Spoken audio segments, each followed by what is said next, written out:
Selamat siang, terima kasih atas kesempatan yang diberikan kepada saya untuk mempresentasikan materi yaitu risiko perubahan tingkat bunga. Perkenalkan, nama saya Eklesia Miranti Lahea dengan NIM 19302118. Yang pertama ada definisi risiko perubahan tingkat bunga. Risiko suku bunga adalah risiko yang dialami akibat perubahan suku bunga yang terjadi di pasaran yang dapat mempengaruhi pendapatan perusahaan. Dan kegagalan mengelola risiko perubahan tingkat bunga bisa mengakibatkan kehancuran pada bank. Yang kedua ada karakteristik risiko perubahan tingkat bunga.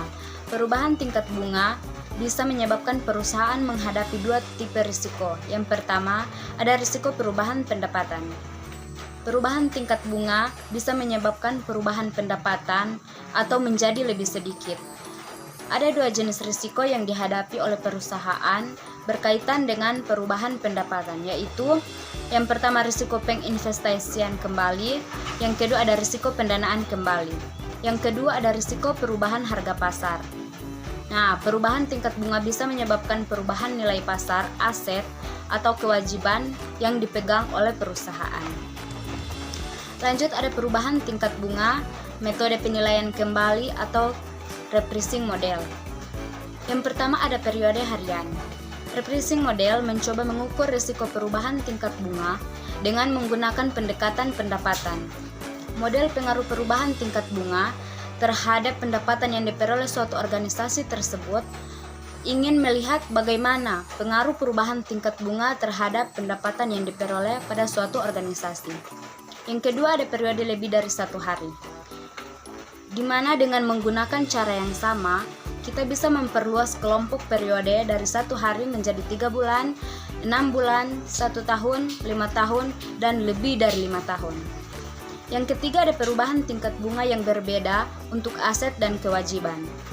Dalam beberapa situasi perubahan tingkat bunga untuk aset dan kewajiban bisa saja berbeda. Jika hal itu terjadi, efek perubahan tingkat bunga terhadap pendapatan dan perubahan biaya bisa dihitung satu per satu. Dengan contoh rumusnya, pendapatan bersih sama dengan pendapatan bunga dikurang dengan biaya bunga. Pengukuran risiko perubahan tingkat bunga, metode jangka waktu. Yang pertama ada perhitungan gap jangka waktu. Metode repricing atau penilaian kembali mempunyai kelemahan terutama karena tidak memperhatikan efek perubahan nilai pasar dari perubahan tingkat bunga. Jika tingkat bunga meningkat atau discount rate, tingkat pendiskonan akan meningkat. Bank biasanya memberikan pinjaman jangka panjang dengan bunga tetap. Untuk mendanai pinjaman tersebut, bank menerbitkan tabungan atau deposit dengan jangka pendek. Penabung atau nasabah deposit ingin mempunyai simpanan yang bisa sewaktu-waktu atau cepat. Yang kedua ada imunisasi dengan metode jangka waktu. Jika suatu bank ingin melakukan imunisasi melalui metode jangka waktu agar perubahan tingkat tidak akan mengakibatkan kerugian, maka bank bisa menyamakan jangka waktu aset dengan jangka waktu kewajiban. Bank bisa menekan risiko perubahan tingkat bunga dengan menyamakan jangka waktu aset dengan jangka waktu kewajiban, tetapi bank tidak bisa sepenuhnya mengimunisasi risiko perubahan tingkat bunga. Hal ini merupakan kelemahan dari metode jangka waktu atau maturity model. Lanjut yang ketiga ada imunisasi dengan metode durasi. Yang pertama ada ketidaksesuaian durasi aset dengan kewajiban. Jika suatu bank mempunyai durasi yang berbeda antara aset dengan kewajiban, maka bank tersebut menghadapi risiko perubahan tingkat bunga.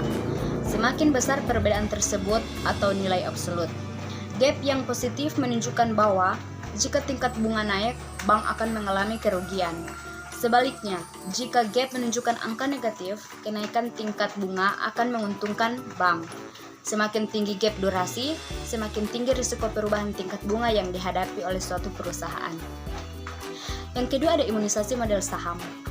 Bank bisa melakukan imunisasi dengan cara menyamakan durasi aset dengan kewajiban, seperti contoh yang di bawah ini.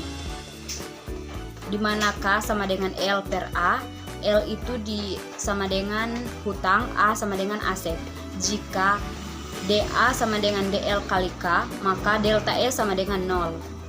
Dan dengan demikian, perubahan tingkat bunga tidak akan mempengaruhi modal saham.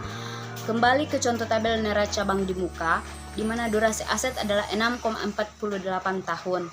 Untuk mengimunisasi modal saham, bank biasa menyusun kewajibannya agar mempunyai durasi sedemikian rupa sehingga DA sama dengan DL kali K, di mana K sama dengan 18 juta dibagi 20 juta, hasilnya 0,9. Durasi kewajiban agar persamaan tersebut terpenuhi adalah DL sama dengan 6,48 dibagi 0,9 sama dengan 7,1 tahun. C. Ada imunisasi rasio modal. Jika bank ingin mengimunisasi rasio modal, maka bank akan membuat durasi aset sama dengan durasi kewajiban dengan rumus DA sama dengan DL. Dalam contoh sebelumnya di mana durasi aset adalah 6,48 tahun, maka bank perlu membuat durasi kewajiban menjadi 6,48 tahun juga. Misalkan bank menerbitkan obligasi tanpa kupon, maka nilai nominal yang diperlukan adalah tingkat bunga implisit senilai 15%.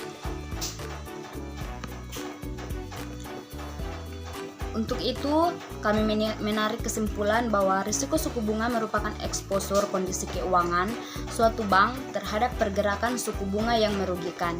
Menerima risiko tersebut merupakan bagian yang normal dari bisnis bank dan dapat merupakan bagian yang penting dalam menciptakan keuntungan dan meningkatkan nilai saham.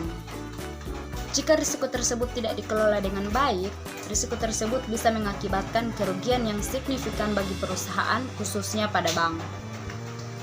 Risiko perubahan tingkat bunga bisa mengakibatkan ketidakpastian pendapatan bunga dan ketidakpastian harga pasar. Ketidakpastian pendapatan bunga terjadi karena bunga investasi atau pendapatan, bunga pendanaan atau biaya bisa berubah dengan arah yang tidak diharapkan, sehingga mengakibatkan kerugian. Ketidakpastian harga pasar terjadi karena perubahan bunga bisa mengakibatkan perubahan harga pasar, khususnya penurunan harga pasar atau kerugian. Sekian presentasi materi risiko perubahan tingkat bunga dari saya. Diucapkan banyak terima kasih dan selamat siang.